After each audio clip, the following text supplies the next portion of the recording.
False confessions, the issues to be considered, Part 2. What social psychologists, academicians, and defense attorneys say about false confession issues.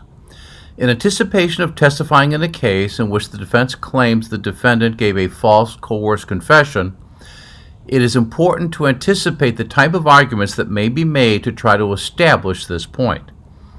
In the following slides, the statements in yellow are the defense claims. The purpose of an interrogation is to get a confession. In fact, the purpose of an interrogation is to learn the truth, and there are several successful outcomes of an interrogation. Number one, the deceptive person, the guilty person who committed the crime, admits their involvement and gives a corroborated, detailed confession. Number two, the subject maintains their innocence but does acknowledge that they have been lying to us about the fact that they know who did it, and goes on to give us the details as to how they have that knowledge. Number three, the subject maintains they had nothing to do with it but does acknowledge they've been lying about their story, perhaps as to their alibi, where they were, who they were with, because they were embarrassed and didn't want that information to be made public. Or finally, the investigator walks out of the room saying, I don't think this is the guy. I think we better look somewhere else. I think this guy may be okay. Interrogation is a guilt presumptive process. Social psychologists sometimes describe the interrogation as a guilt presumptive process, in that investigators interrogate individuals who they believe are guilty and will stop at nothing to get a confession. It is accurate to say that investigators interrogate individuals that they believe, based on the available investigative evidence, did commit the crime.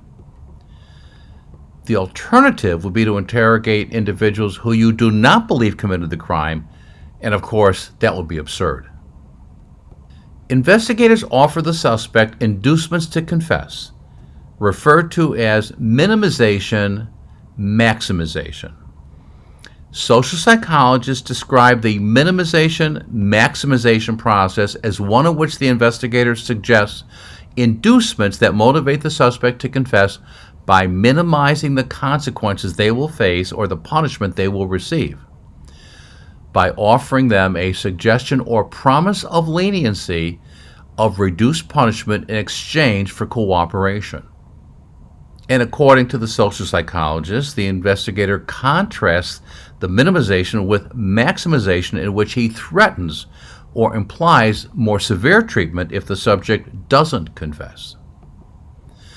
The problem with this description that the social psychologists refer to is that it describes things that we teach investigators not to do. We never teach investigators to make threats of harm, inevitable consequences, or promises of leniency. There are two types of acceptable minimization that can occur during the interrogation process: minimizing the moral seriousness of the offense and minimizing the psychological consequences of the subject's behavior. The third type of minimization is to minimize the legal consequences, which we teach never to do.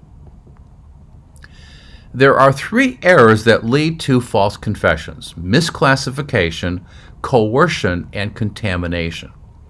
They describe these terms as follows: misclassification, erroneously labeling an innocent person as guilty based on their demeanor and the behavior they displayed during the investigative interview.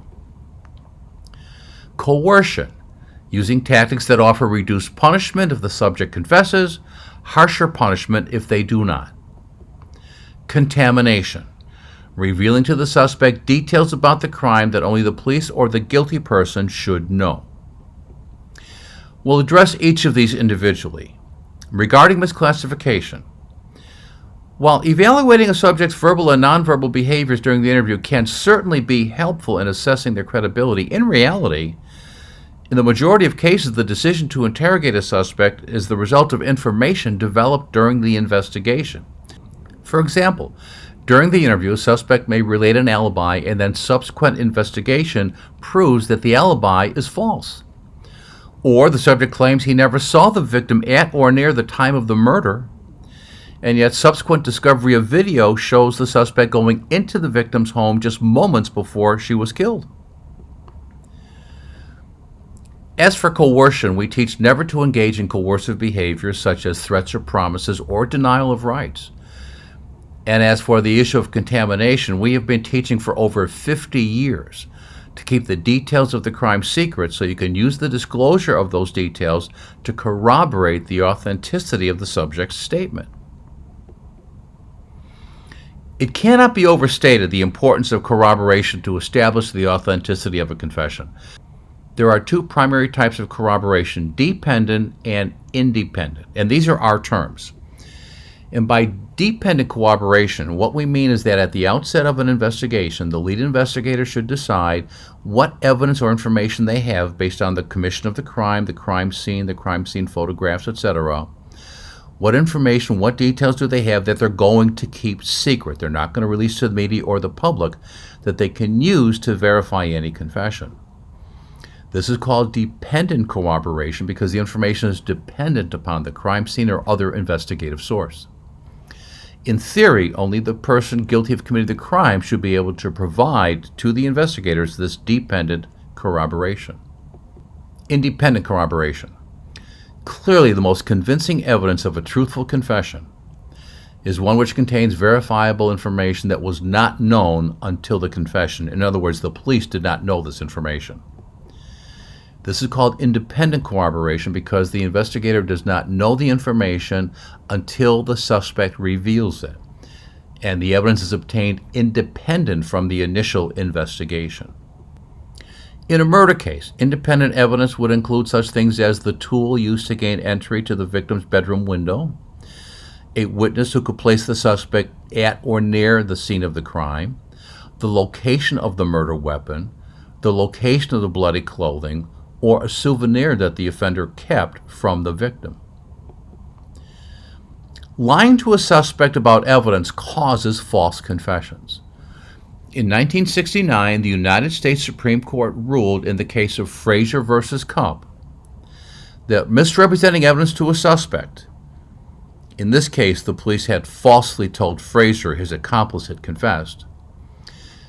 So misrepresenting evidence to a suspect is, while relevant, insufficient in our view, in the Supreme Court's view, to make this otherwise voluntary confession inadmissible. These cases must be decided by viewing the totality of circumstances.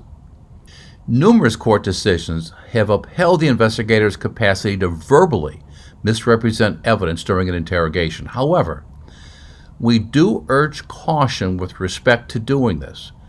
For example, from our book, Criminal Interrogation and Confessions, we state that introducing fictitious evidence during an interrogation presents a risk that the guilty suspect may detect the investigator's bluff, resulting in a significant loss of credibility and sincerity.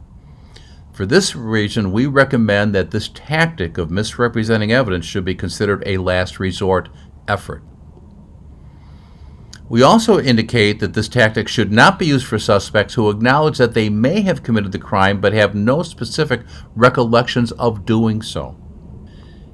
And we also state that this tactic should be avoided when interrogating a youthful suspect with low social maturity or a suspect with a diminished mental capacity. These suspects may not have the fortitude or confidence to challenge this kind of evidence, and depending on the nature of the crime, they may be confused as to their own possible involvement if the police tell them that they have evidence that clearly indicates they committed the act. It should also be noted that misrepresenting evidence in an otherwise proper interrogation does not cause innocent people to confess, but the aggravating circumstances within the interrogation can create an environment conducive to a false statement. Consider the court's opinion in U.S. v. Graham, in which the court pointed out that there have been some cases where statements were elicited from a suspect in response to police deception about evidence that were found involuntary, but in each of these cases, the court pointed out, there were significant aggravating circumstances, such as subjecting the accused to an exhaustively long interrogation, the application of physical force or the threat to do so, or the making of a promise that induced the confession. In other words, it's not the misrepresentation of evidence that is the genesis of a coerced or even false confession, but the aggravating circumstances present during the interrogation. Investigators interrogate children the same way they interrogate adults. Remember, these are going to be defense claims. It is important to note that when questioning juveniles and individuals with significant mental or psychological disabilities, the investigator has to make a number of modifications in their approach. Here are a few of these modifications that we discuss in our courses and our book, Criminal Interrogation and Confessions. Caution must be exercised in evaluating a youthful person's behavioral responses. Due to immaturity and the corresponding lack of values and sense of responsibility, the behavior symptoms displayed by a youthful suspect may be unreliable. It is our general recommendation that a person under the age of 10 should not be subjected to active persuasion techniques, such as theme development or the use of alternative questions. At this age, the child is susceptible to suggestion and motivated to please a person in authority. The interaction between the investigator and the child should be limited to a question and answer session which is focused on factual information and simple logic. When a child is taken into custody and advised of his or her Miranda rights, the question of whether they were capable of making a knowing and voluntary waiver is certainly going to arise. Certainly, a child under the age of 10 is incapable of fully understanding the implications of waiving their Miranda rights. Younger adolescents may also fall into this category. When a juvenile is younger than 15 who has not had any prior experience with the police or law enforcement is advised of their Miranda rights, the investigator should carefully discuss and talk about the rights with the subject, not just recite them, to make sure that he or she understands them.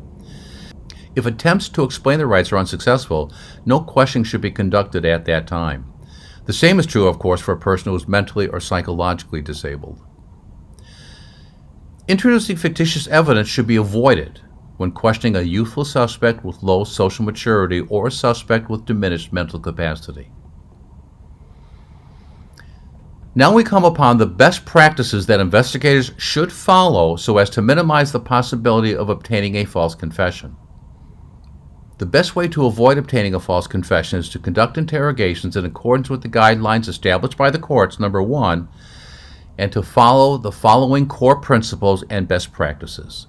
Do not make any promises of leniency. Do not threaten the subject with physical harm or inevitable consequences. Do not deny the subject any of their rights.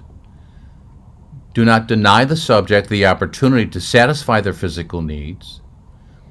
Withhold information about the details of the crime from the subject so that if they confess, the disclosure of these details can be used to confirm the authenticity of their statement. Exercise special cautions when questioning juveniles or individuals with mental or psychological impairments. Always treat the subject with dignity and respect. Conduct an interview before any interrogation. Absent a life-saving circumstance, the investigator should conduct a non-accusatory interview before engaging in any interrogation. Conduct an interrogation only when there is a reasonable belief based on the investigative information that this person committed the act under investigation or is withholding relevant information. Attempt to verify the suspect's alibi before conducting an interrogation. When interrogating a non-custodial suspect, do not deprive the suspect of their freedom to leave the room. Do not conduct excessively long interrogations. When a suspect claims to have little or no memory for the time period when the crime was committed, the investigator should not lie about the evidence. Electronically record the interview and the interrogation so there is a record of what was done and said during the entire contact with the subject. And remember that the confession is not the end of the investigation. Following the confession, the investigator should investigate the confession details as given by the subject in an effort to establish the authenticity of their statement, as well as to attempt to establish the suspect's activities before and after the commission of the crime. For additional information on these topics, we have some articles posted on our website, as well as video presentations on our YouTube channel And of course, we discuss all of this in our book, Criminal Interrogation and Confessions. Thank you very much for taking a few minutes to view this presentation.